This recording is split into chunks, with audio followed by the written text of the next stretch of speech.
Welcome to the Tesseract Podcast, where we unlock your power to innovate. Our mission is to empower airmen, connect them to resources, and accelerate change across the Air Force logistics enterprise. Specifically, our team works as an innovation accelerator assigned to the Air Staff Logistics Directorate, where we partner with airmen to operationalize the new sustainment strategy. My name is James, and I'm going to be your host today. Yeah, I think, by having the opportunity to do this in multiple forms, I get a chance to talk about training and training transformation. I really want the audience to understand that tech training that we're doing for initial skills for both officer and enlisted is much different than it was when folks listening went through it. We are at a tipping point in modernizing and transforming tech training, and we're really excited about what we're going to do. And I would say it's going to be the biggest transformation of tech training that's ever happened. And so we're really excited about where we're going and what we're going to do with all the opportunities that are out there to have an effect across the entire Air Force. 48% go through Sheppard, and one of the things I'm going to talk about tomorrow is how we're the sonic boom. We're the epicenter for the sonic boom for the Air Force, because our graduates go everywhere. So if we get it right, it's a huge benefit to the Air Force. But if we are not where we need to be, we're just slowing down the opportunity for the Air Force to accelerate change so we don't lose. Heck yeah. That is a great opening, sir. Brigadier General Drew, welcome to the show. Thank you very much. I appreciate the opportunity to be here. Thank you. Awesome. We will dive into that later on, but let's start with an introduction. Tell me about yourself. Tell me a little bit about your career. Anything you want to talk about, anything you don't want to include, go ahead. Great. Thank you so much. So, been in the Air Force 28 years and actually started off as an acquisition officer. Had the opportunity to do that first, and then through a little bit of a detour by teaching professional military education at Squadron Officer School, got to come back in after a career broadening assignment in aircraft maintenance, and then stayed there pretty much for the rest of my career, but with a lot of zigs and zags along the way. So I tell folks, if you're looking for a prototypical bio on how to get from point A to point B, mine may not be it, but I'm very grateful for the opportunities that I've had, because I think as I've gotten more opportunities to lead, especially in command positions, I really believe the jobs that I had that were outside of Corps opened my mind and allowed me to think about things differently than in one particular way, and it really provided me perspective that I found beneficial as I faced a variety of challenges, everything from squadron group and wings. So I always tell everybody, there's no set path to get from wherever you are to where you want to be. There's lots of opportunities out there. Have faith in the system. And when given a unique opportunity that you may not think is standard, those are the ones I think in the end will pay you the greatest benefit. Awesome, sir.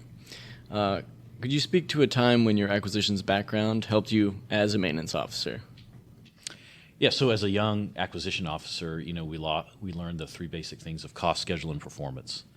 And I really took those fundamental ideas with me into aircraft maintenance, where it was a very production-driven enterprise. But as I became a squadron commander, I really looked at, how are we resourced to do the job that we do? And while we're going to produce a sortie every day as needed based on the wing mission that we had, I was really deliberate about thinking about how do we resource and use every dollar we have to not only do what we have to do today, but to ensure we're ready for tomorrow, and then innovate and develop our people to ensure that they are ready.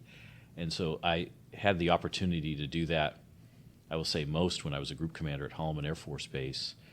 We had a pretty generous budget there because the system just never recomputed some fuel costs from a day when it was very expensive to a day it was less expensive. So I had a couple extra $100,000 that I used. That's a feature, not a bug, sir. Exactly.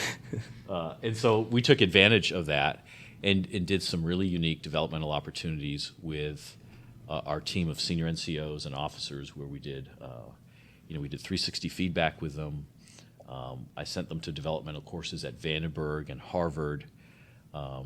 And so I think that was really an interesting opportunity to take advantage of funds to develop in people. And what I saw is when you did that, it really opened their minds and changed their perspective on how they looked at things. And I tell this story when I reflect back on that time where I sent all my chiefs to Harvard for a developmental course on coaching. And one chief was like, I don't want to go. I just don't have time for this. And I pretty much had to tell him, like, you're going.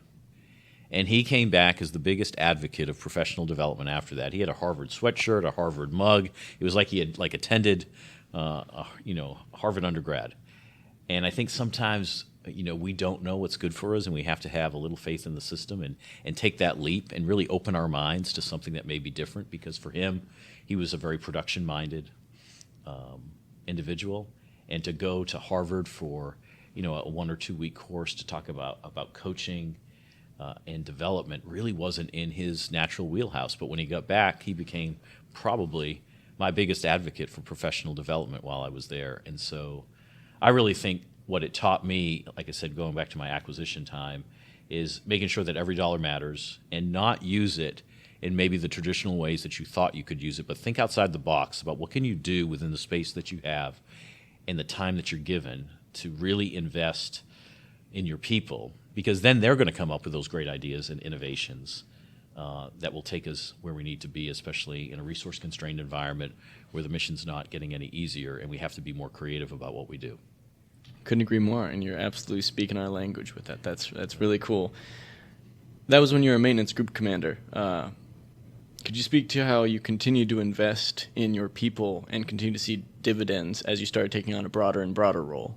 No, I would love to talk about that. So I had my first wing command opportunity at Robins Air Force Base. So as an Air Base wing commander, you're supporting a multitude of mission partners. So you don't have a specific mission. You're not generating a sortie like you're doing or anything like that. You're supporting missions across a wide swath of diversified partners and multiple MAGCOMs. And so when we thought about, okay, how do we provide customer service, because that's what we were doing across multiple domains. And so we looked to, because we were in Georgia, and so the headquarters for Chick-fil-A is in Georgia. And I'm like, Chick-fil-A is amazing. Everywhere I go to a Chick-fil-A, their service is exactly the same and at an exceptionally high level.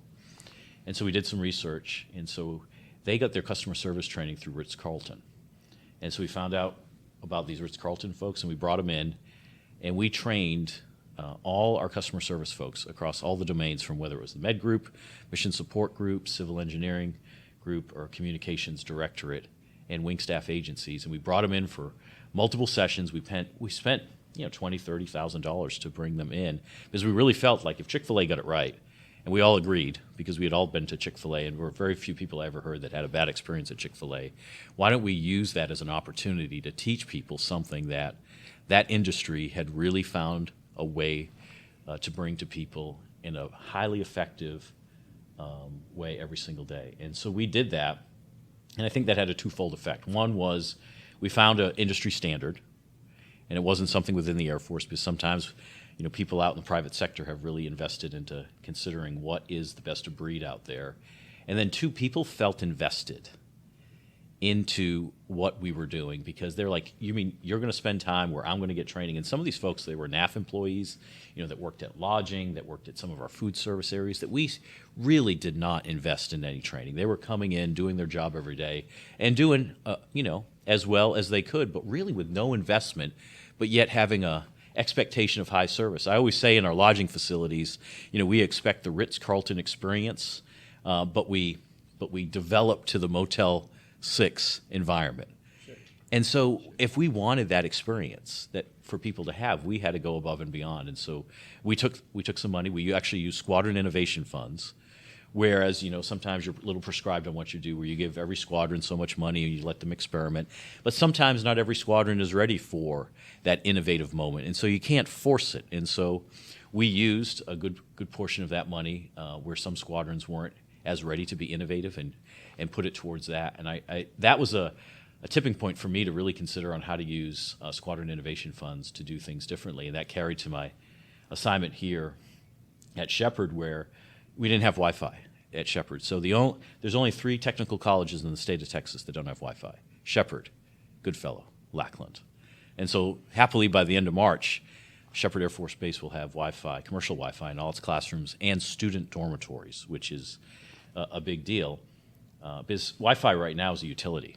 It's on Maslow's hierarchy: food, shelter, Wi-Fi. You're not going to move into your home without Wi-Fi. You probably get Wi-Fi before you get garbage service or your electrical hooked up. And so what we did is we took every cent of Squadron Innovation Funds last year and we put it towards Wi-Fi because it wasn't a funded requirement. And the only way that I could leverage my boss and AETC to give me more money is if I started something that we needed to finish. And so we spent, about $600,000 of our money, as much as we could cull together to do that. And I got the remaining $6.5 million from my boss. And at first, Air Education and Training Command was a little consternated about that because that wasn't the solution, that the enterprise solution. We were working towards something else within AETC.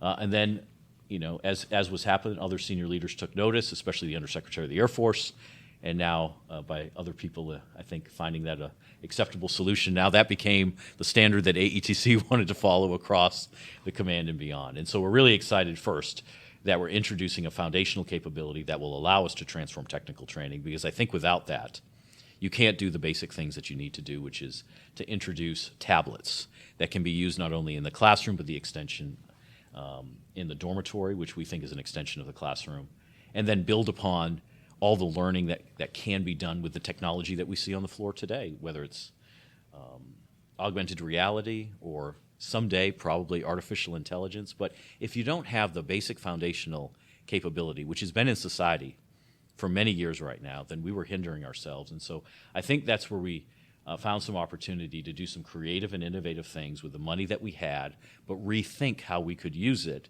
and push the boundaries a little bit. So we talk about taking risk all the time. So I took a little risk and said, hey, I'm going to use money to bring in Ritz-Carlton, which was never really on the docket for Squadron Innovation Funds. It was to give $20,000 to this squadron, $20,000 to that squadron, and let's see what they do, and let's hope we can sustain it once they do it, which sometimes we don't have the opportunity to do as ably. Or, just clearing the bank account and going all in on a commercial Wi-Fi solution, and then using that as leverage, quite honestly, to encourage folks to give us the rest of the money to do it. And so that's what I encourage my team to do, is you got to think outside the box. You got to take risk, which I don't think we take enough of across multiple enterprises. We talk about taking risk. We talk about accelerating change, which I think we need to hear, especially from our senior leaders. But we need to act upon that opportunity to take that risk. And sometimes we just need a little nudge every now and again to get to there. Sure. So the creativity that you just laid out, a significant part of your career, implementing multiple broad programs, bringing together swaths of people that are unaccounted for in the current system, from your customer service folks through the tech school trainees at Sheppard, who, for as long as the Air Force has been a thing, they've gone to the same hangar, gone and worked on the same, spare parts that got broken and sent there, and they do the same performance checks in the same way, death by PowerPoint. The creativity that you've brought in helping those people is truly inspirational. I also appreciate that you helped me segue into into the current. All right. So let's talk a little bit more about what you currently do. What was your vision when you took the job as the training wing, 82nd Training Wing commander? So I was really fortunate because in my previous job, I was the director of staff at AFMC. And at the time, the AFMC commander, General Brunch, brought me in. He said, what do you want to do? Which I think is a really important question that we have to ask our folks sometimes, because even though there are assignments that need to be filled, he was a big believer in saying, if I ask someone what they want and we can make it happen, just think of the ability and things they will do if they're in a job they're really passionate about. So I'm really passionate about education and training. I was, because of that sidetrack I took that really changed the trajectory of my career when I was a squadron officer school instructor down at Maxwell when I was a young captain. And so when I got to Sheppard, I hadn't been there in a while. Certainly I'd gone back once a year for the last few years to do graduations and things like that, but I hadn't paid attention to where were we in the development of tech training. And what I found when I got back was nothing had changed from when I was there in 1998 as a student. And I'm like, this is ridiculous. This has been a long time. And then the reality goes back to the point I made earlier about Wi-Fi. I'm like, what do you mean we don't have Wi-Fi? And where we were considering putting it in the classrooms, we were really reticent about putting it in student dorms.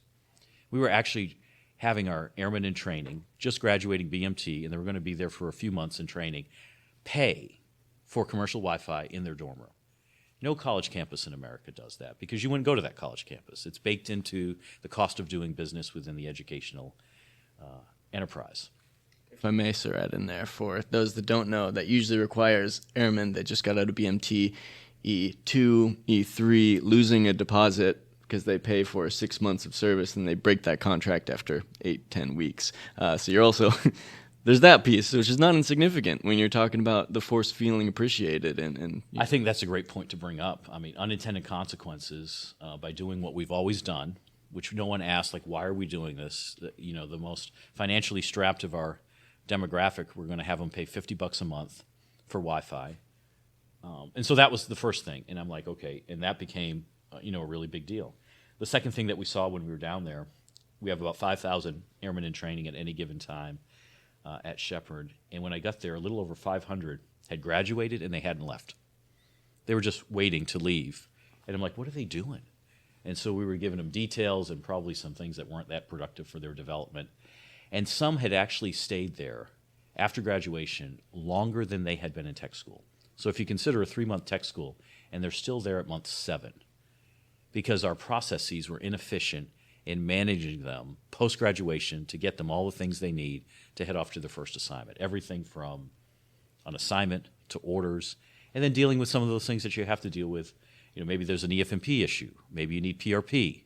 And all those things were just not baked into a standard, repeatable process. And so when I got there, in addition to Wi-Fi, students out of training became our number one priority. And so we had over 500 out, and it was a significant emotional event. I had people tell me in the wing that had been there for a while, we need SOTs, students out of training, to maintain the base because we had put them out to do additional duties. Or that's just the way it always is. It's no big deal. I mean, we had enough SOTs, we could put them in the base theater. I mean, 500 is like a squadron of humans that were just attriting with all the knowledge that we had invested in them up to that point when they went there for tech school. And so we worked really hard. We hit a lot of roadblocks along the way, but found a lot of efficiencies that now I'm proud to say that more often than not, every day there's less than 100 students that are out of training that have graduated. And our goal is to get them out within 24 hours from the time you graduate. Because when I was a student at the Aircraft Maintenance Officer course, I graduated at lunch, had a luncheon, got my certificate, got in my car, and drove back to my base. And so why couldn't this be the reality for everybody? And I think we just weren't as focused on that because, again, it had been the way we had always done it. And everybody said, well, what's the big deal? Even though everybody agreed when you started talking to them educationally and from a training perspective, this is bad. But yet we could not make the cognitive reconnection to say, but then what are we going to do about it? And so we worked on that quite a bit. And then, we've been working really hard across multiple pipelines, some that had started innovations before I'd gotten there in the crew chief pipeline to introduce tablets and augmented and virtual reality in there. And then in our officer schoolhouse, the Air Force Logistics Officer School, to go to competency-based training. Where now you're just not sitting in there and have an instructor, speak at you for 6 hours a day, and then you take a progress check after every section and then another test. Now the students are engaged in the learning by them teaching some of the lessons, small group discussions, so it's a much more enriching and educational environment than what we had before. We're getting a lot of positive feedback on it as we've rewritten the vast majority of those courses, and now we're taking that into the enlisted skills side. But we have over 1,000 courses. And so this is going to take a second. And even though you can change a lot of things without money, sometimes you need a little money just to change the atmosphere of the classroom. So a lot of our classrooms, I will say, have this penitentiary look. It's this bare white wall with pictures from aircraft of the 80s, which I know we still have today, but the pictures were literally put up there in the 80s. Sure. And so the atmosphere of the classroom did not present itself like we are the most powerful and most well-respected Air Force in the world. I would always say that the commercial that they saw that drew them into the Air Force, that has to carry through what they're experiencing in the Air Force. If not, we are not selling ourselves as where we need to be and what we need to do to win in the future. And so every single day we're trying to catch up with the commercial. Because once again, 48% of the Air Force that graduates BMT comes through Sheppard. If we get it right at Sheppard, we get it right for the Air Force. If not, we're adding layers of work and consternation to those first duty stations and those supervisors if we don't get them to where they need to be. So I'm very hopeful for the future. We're making a lot of change. I'm a little upset about leaving only because I'm very passionate about the job, but excited for Brigadier General Dietrich, who's coming in from USAFE A4 to take command at the end of June. But we're really excited about what's going on at Team Sheppard. We have a lot of things going on, and I think we're at a tipping point. And I think once we build more momentum, we're really going to have an opportunity to do more. You know, one of the things we weren't doing any really minimal faculty development. And so we just started over the last 2 quarters to do faculty down days. And so a holistic training consortium across the wing where now faculty and staff get enriched training on that particular day. And then our airmen in training, they're actually in training that day, not in technical school subjects, but they're getting life skills training. So we're talking about conflict resolution. We're talking about budgeting. We're talking about emotional intelligence.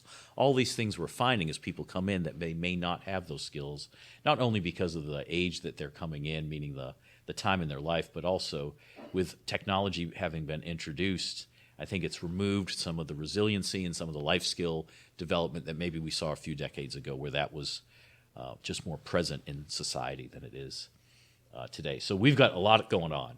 And I'm excited, tomorrow morning I get to talk about this more in depth on the main stage here at LOA. But I think what we do at Sheppard is really important. I think for a long time we've kind of been in a dormant stage, and we have not banged on our high chair loud enough to get the resources we need. And I think our customer in the field needed to be more demanding of us so that we provided them a better product so they're not having to do a lot of redo when they get out there. One of the biggest feedback items we get is someone shows up to their base and they're starting to work on the aircraft they're assigned, in particular in the aircraft maintenance field, and they're like, this is not the age of the aircraft, this is not the model, this is not the mod that I saw when I was in tech school. And so we're working on very old training systems and platforms at Sheppard, and so it was causing more work, I think, to be done that needs to be done at the gaining unit. And so we're taking that feedback seriously, and that's why we've shut off some legacy acquisition programs to get hard trainers in the system, and we're going to more nimble technology solutions with virtual reality and augmented reality, where that's not 100% of the solution, but I think it provides us opportunities now where if you build curriculum in that space, you can practice the task 50 times, 100 times, and now you can take it back to your dorm room because you have the Wi-Fi there to be able to do it. So in our crew chief course, it's our largest pipeline, 800 students. 16 students start a day in that course. And we have 2 beta test class right now that have been given AR/VR headsets. And so they take that back, 60% of their curriculum's in there, and really looking forward to the data we're going to acquire from seeing how does their learning advance, how does their confidence increase now that they're going to be able to practice all these tasks before they get to that point where they actually do it, and they still will on the hard trainer.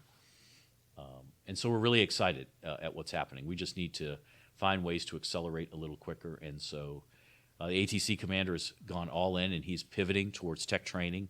Over the next 2 years, in 2nd Air Force, we're going to get a little over $100 million to do a lot of the things I've talked about across the 5 wings that we've had. And so what we have to show is now that we have a concerted effort and a plan with data to back up that the things that we want to do are actually producing results that are beneficial to our airmen in training and to the operational customer that we have in the field. It's a great answer. You're making my job very easy, sir, to be frank. Sorry, I'm going on, and I'm very passionate about this. No. I can talk for hours on this thing, so I don't want to cut you off from any questions that you have. You're doing great. All 3 of us here in this room are crew chiefs, actually. And I actually was a SOT in 362, almost bumping into when you took the job, which is kind of funny. So I believe December 2020 through about April 2021, I was there. F-35 crew chief, so I was waiting to get shipped off to Eglin.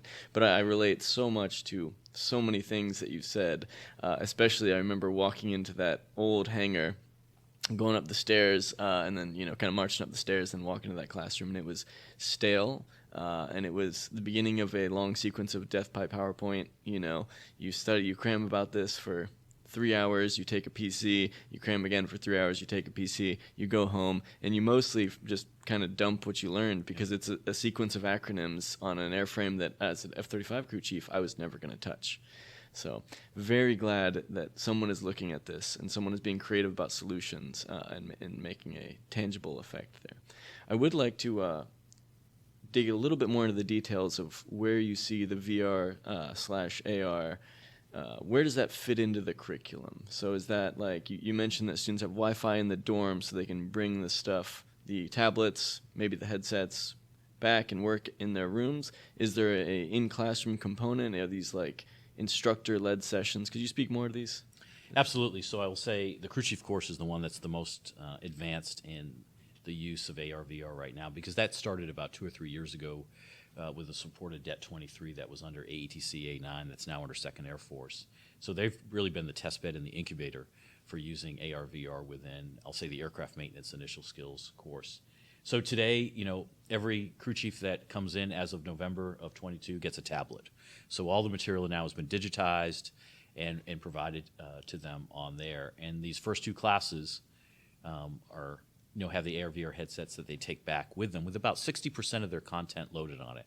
So what now happens for those 2 classes on a typical day? They come in, the instructor goes over the lesson objectives for the day, and since all the content now is loaded on the tablet, and there's about 60% of it available for training and practical application in the AR/VR space, they allow the students to choose. So some are more comfortable with the tablet kind of going through the scenario, listening to the lecture, like a YouTube video-esque type way, and others are more comfortable, entering the VR space and doing that. And so we just had Major General Edmondson, our 2nd Air Force commander, visit. We gave her a demonstration within a fundamental crew chiefs class where the lesson was going to be on the fuel system, and so he gave the foundational lecture for that, and then half the class stayed in the class, and they were working on their tablets, listening to a lecture and snippets of video that they've included in the curriculum, and the other half went out into the hangar, spread themselves apart, went into the VR space, and so you see these, about, 12 airmen, just like hands are all over the place, and they're in their own little world, and they're learning at their pace, repeating the task as many times as they want, making mistakes in a very safe environment. Before they regroup, they talk about what they've learned, and then the instructor still does, as I fast forward later in that particular lesson, to show them hands-on what they need to do, and then as needed, the task they need to demonstrate to show that they've got the competency to do what they do. But everything in between that, to go to your point, where before it was lecture, lecture, lecture, go home, maybe take a PC if that was required in the day, and then do that enough to get you through the material. And then next thing you know, instructor shows you, you're all lined up, and you all kind of wander on up, and you kind of do your task, and then hopefully you got it. If not, maybe you get to do it again. But now, I think with AR/VR, it gives us reps and sets that we were unable to have because we just don't have the number of trainers to accommodate 16-person classes on 2 shifts with a schoolhouse of 800 students. And so this has introduced a way to scale training in a different way, not removing. And I think a lot of people get a little, consternated about, okay, you're not going to do hands-on training anymore. That's not good. No, we are going to do hands-on training. But left of bang, we are going to do a ton of AR/VR or tablet learning that was unavailable before. I mean, when folks used to get to Sheppard, and you all probably realize this, you'd get a 3-ring binder, and that's your thing, and it would say, hey, and don't write in it because I need to give it to the next class, because we just didn't even have the foresight to say maybe we need to let them write in their notebook or their material that we gave them. And so now they can take this home with them. They can do all those things that you do, with a PDF file and on a tablet to highlight, to learn. And actually, one of our teammates out there from the crew chief training pipeline, he has come up with this idea in which he's taken the concept from Chat GPT and essentially taken all the crew chief fundamental material, put it out there, connected it to this AI piece. And so now someone can ask a question. Maybe they didn't quite get it by seeing what was on the tablet or in the AR space. And, hey, I need to know more about how a prop works. And so it does its AI thing, and it rewrites it from what the curriculum speaks to specifically. And then let's say someone has never touched any kind of technical skilled labor type stuff. They didn't grow up with any tools in their hand. Maybe they grew up somewhere where that wasn't available. And now they just showed me this yesterday. They said, explain it to me like I was a child. And it goes to this most fundamental understanding of how a prop works. And so at any level, you can now get this. It's like Cliff Notes on steroids. Where in my day, if you wanted to read the book and get more understanding, you get the Cliff Notes. Now you can type in whatever question you want. And he just showed me this for the first time yesterday as he's been working on it personally, just because it's a passion of his to be able to work in that space. And so I think there's a lot of opportunity yet out there that we can include.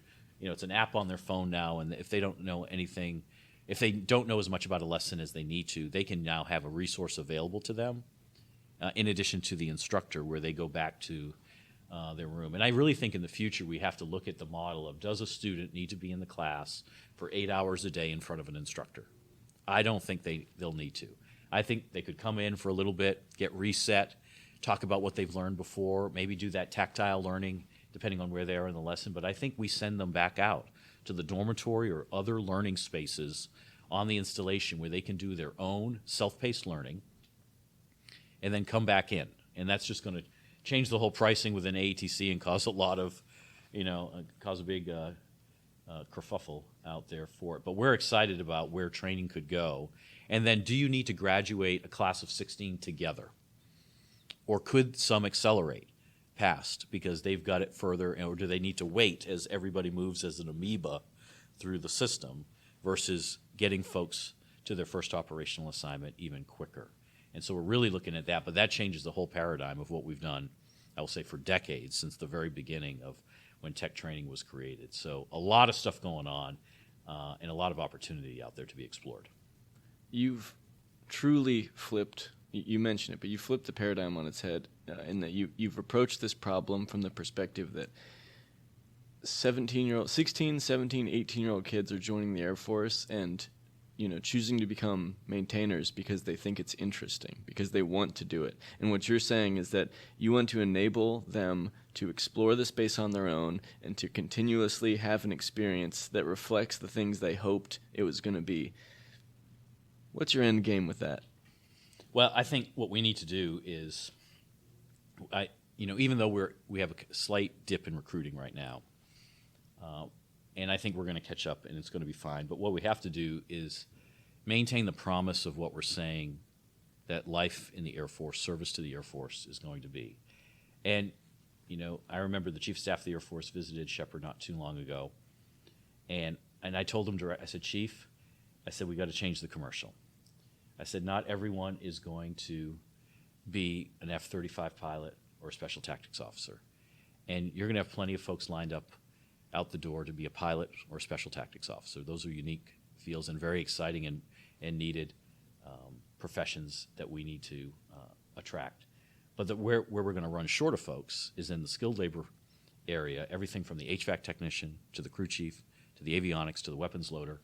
And I said, we really need to gauge that. And then when we do that, the commercial has to match what they're going to experience when they come in. So the good news is right now that trainees that enter our Air Force and go through BMT, they get a CAC-enabled iPad when they go through BMT. The bad news is we take it out of their hand when they graduate BMT and they go to one of our tech schools, where some now they'll get a tablet, but not all of them. And I will say less than half of them are going to get a tablet. So we regress them. So our training device is still the 3-ring binder. They're digital natives. Of a few years ago, these are folks that grew up from day one as they could handle a device, had a device in their hand. They had tablets within their high schools. They didn't have book bags.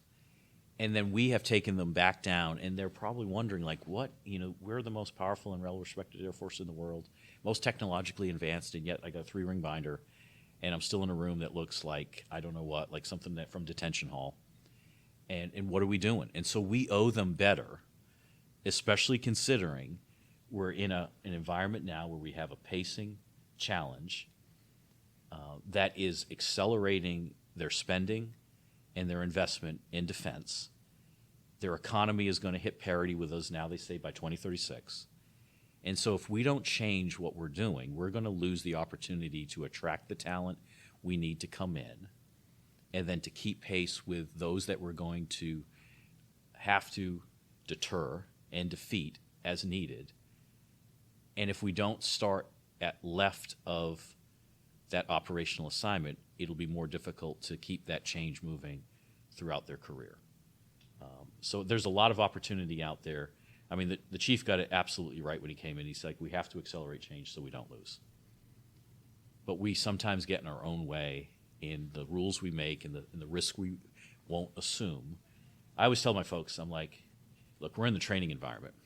We can take a lot of risk here. We shape the day the way that we want. I said, I want you to run with scissors over your head. But you got to run with scissors sometimes, and you got to try some things. And I think people just, you have to show them when failure happens that it's not the end of the world and that we learned something from it. We have failed in some of the things that we've done, and that's been okay, but we just get back and we try it again. But if we don't do this, I think the cost of not doing it is more in the opportunity that we will have to lose, and I think losing is not an option. The American public expect us to win. We've been Super Bowl champs since 1947. Our competitor is going to be more challenging, and so they're looking at ways to get after our weak spots, but that means we have to be more creative, innovative, and committed to ensuring that doesn't happen. That climate of innovation that you've been working hard to instill, it sounds like since before you were even a group commander, but certainly more relevant now than ever. Some of that comes from the top, right? Some of that comes from your vision and your time in the seat. But some of that comes from the culture of the workplace. You mentioned that you were doing some professional development for faculty. Could you speak more to how you're trying to keep your momentum going past when you leave the seat through working with the people that will still be there when you leave? No, I think that's a great point, because what you don't want to have happen is this be personality-based. You want to get it embedded in the organization so that there's opportunity for it to continue to grow regardless of who's in charge of the organization. So our faculty development team is really creative. They're really committed. When they were given the opportunity to do this, they went all in. And really the things that we're trying to teach folks, and we've got almost 1,400 instructors in the 82nd Training Wing, and they touch not only all the folks at Sheppard proper. We have squadrons that are geographically dislocated, and then 48 detachments around the world that do training at the multitude of bases that we have aircraft and ICBMs at. And so it took a while. We did an all-call at the first faculty development, had them all in the room, and we were talking about this change, and I got some side eyes in there. Some folks are like, we don't need to change. This worked for me. And I get it. It did work for them, but that's not where we are today. And I think we owe them better. And so you have to be persistent, you have to be consistent, and you have to be unrelenting. And I think what we find over time is once we show them the benefit of what we're doing by resourcing them to what we need to do, but also talking to them that they have a lot of control of this. You can transition to competency-based training without spending a dime. Move all the tables out of your deal, get rid of the podium, do circles of seating. A lot of this is not resource-based. It's how much do you want to rethink how you do your job. And it's uncomfortable because now you're not transmitting information 6 hours a day. You're not the sage on the stage or the guide on the side. And for some people, that's not how they learned, and that's not who they've been. And so we are working really hard to break down some of those barriers. And so this year, what we've used the majority of our squadron innovation funds for is we did a 10 for 10 challenge. I said, I'm going to give 10 instructors $10,000 when you have a great idea on how to reshape your classroom. And so we got 32 submissions that equaled about $290,000.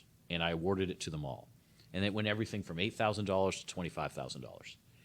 And are all solutions perfect? Are they all the same? I think they're just, but sometimes you have to do something to incentivize and show the opportunity for it.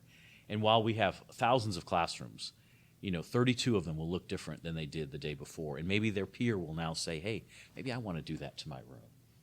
And some of it's aesthetics and some of it is technology, but it's to change the mindset of where we were to where we're going to be.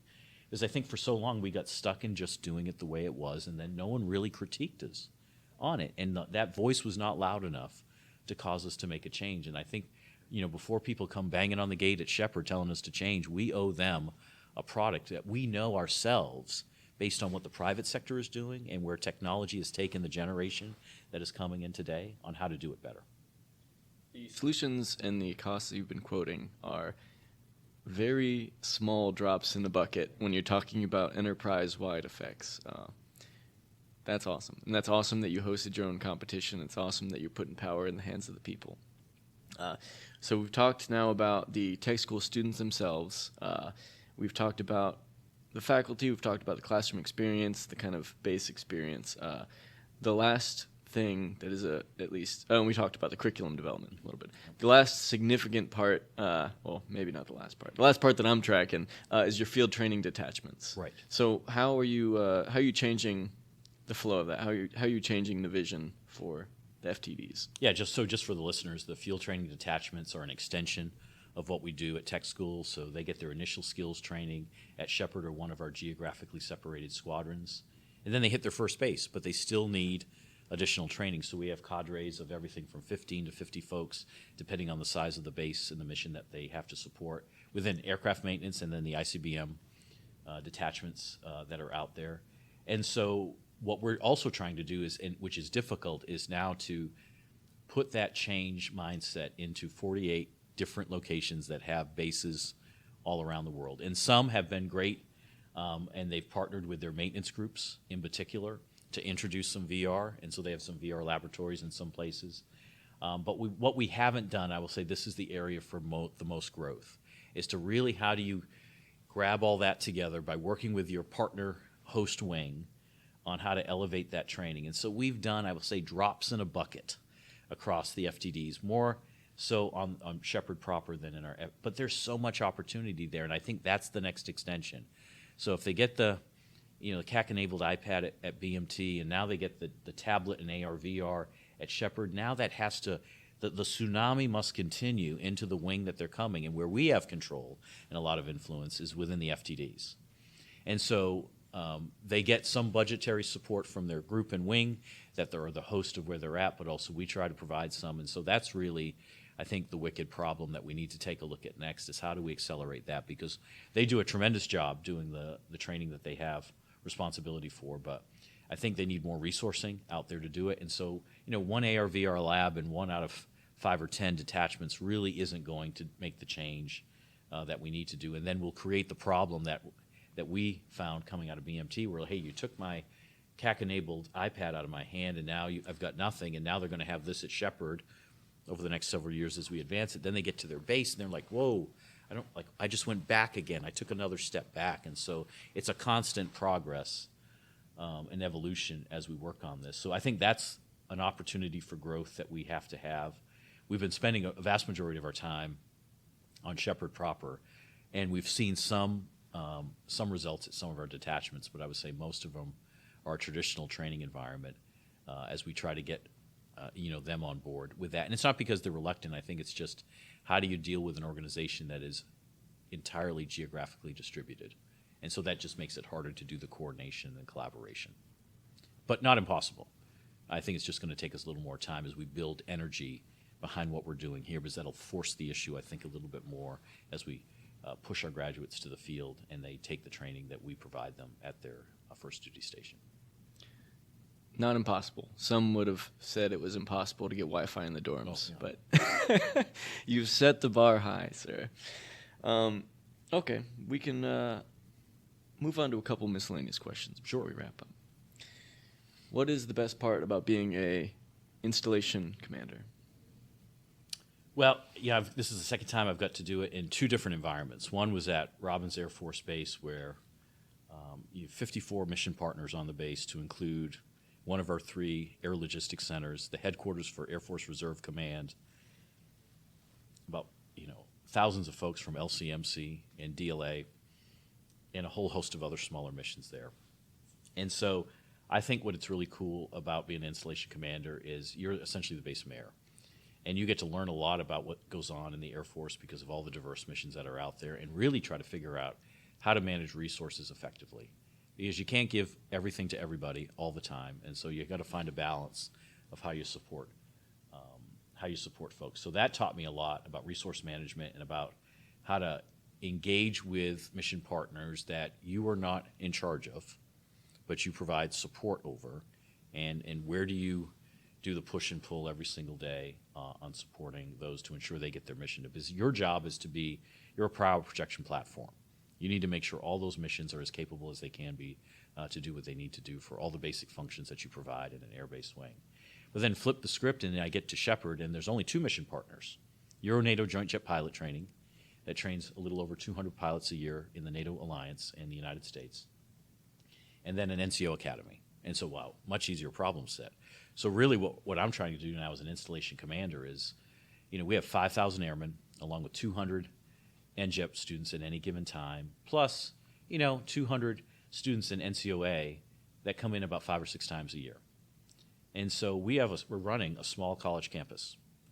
We'll call it a technical college, flying training, and a leadership, development course out there. But I will say the base really looks like any other base that you go on. It does not feel like you're doing that there. 5,000 airmen that have freedom of maneuver. There's no other place in the Air Force that have that many airmen with freedom of maneuver. United States Air Force Academy has 4,000, but they're in a college-like environment there at a different level of development. BMT has more airmen there, but I call it in Thunderdome. 7.5 weeks they're locked down, learning how to be, a citizen in America to an airman in our Air Force.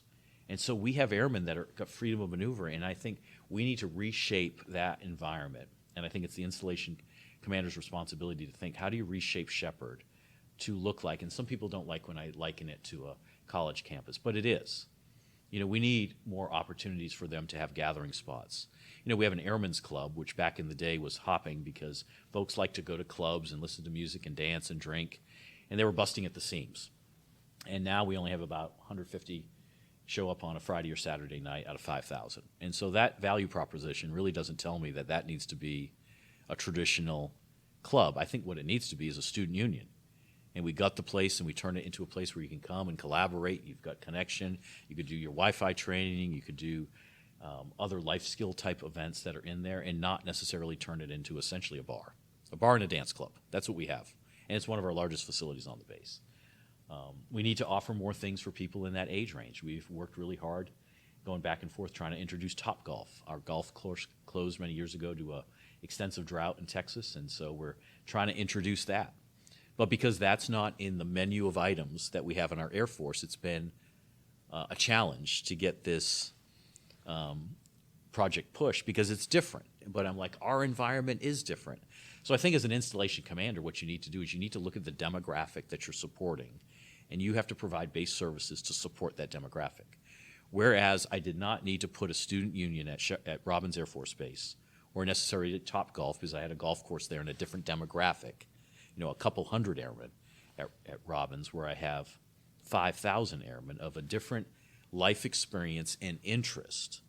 And how do you got to keep people connected not only in the classroom, but also what are you doing to make their experience in the Air Force? We talk about being a family and about being a community, and I think we need to shape our installations to meet the unique mission needs that we have, whether at tech school or whatever other missions out there. And I think that's the responsibility of an installation commander, is to assess that, gather the feedback, and not from a guy like me deciding what a 17 to 20-some-year-old airman likes to do, but from them, and then partner with your community, and then really speak to your chain of command about how we're going to shape this installation for the mission that we have. I don't want anyone ever saying that Sheppard sucked, or that I just couldn't wait to get out of Sheppard. That just breaks my heart if I would ever hear that, because I think we owe them better. I want that to be their first best experience in the Air Force. So that's the standard that they now expect when they go to whatever operational assignment they have. I think we have a long way to go on that.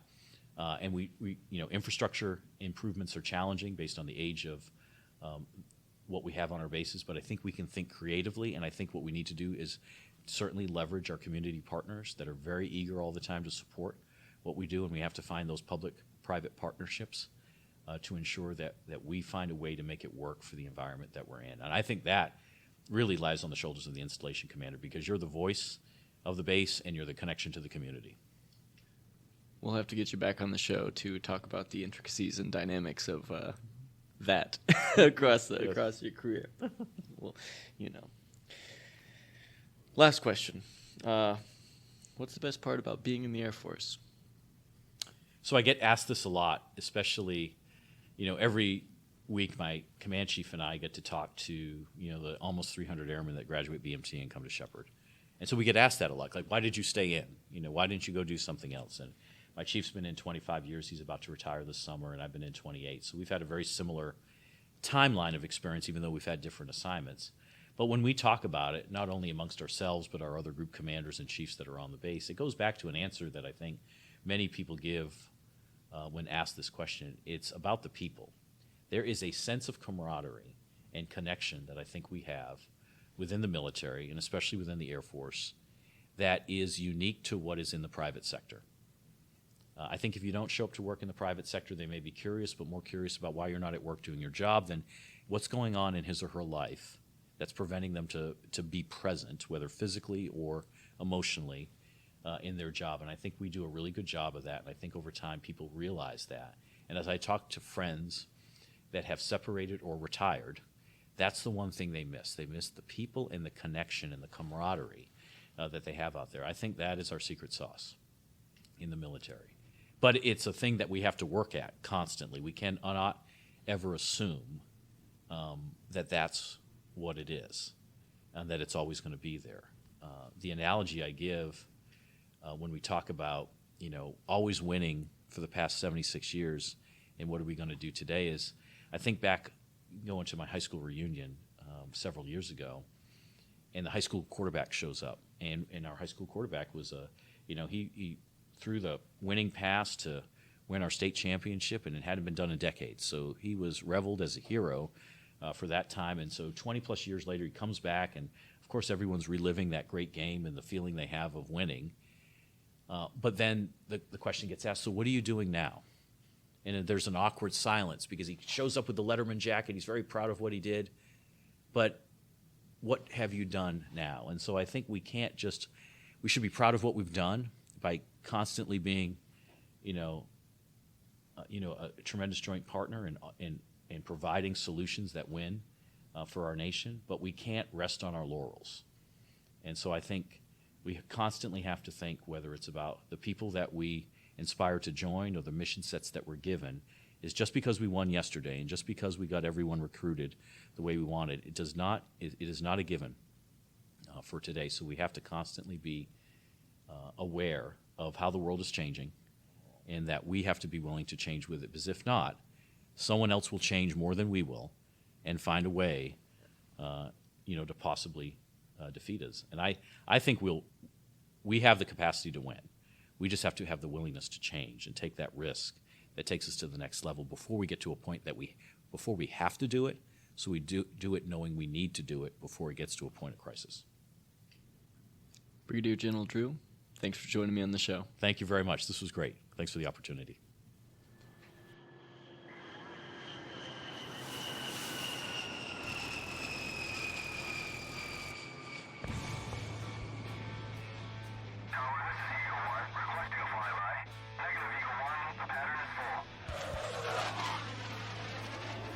Thank you so much for listening to the Tesseract podcast. This show is how I started to learn about enterprise-level strategy and the innovation ecosystem within the Air Force, and I hope we passed along some learning to you with this episode. If you'd like to engage with our team, make sure to follow us on Facebook, Twitter, and Instagram, and connect with us on LinkedIn. Any references to trademarked, copyrighted, or protected products or services such as books, movies, or businesses are used here for the limited purpose of education and professional development of Air Force Airmen. If you have any questions, please contact us at www.tesseract.af.mil.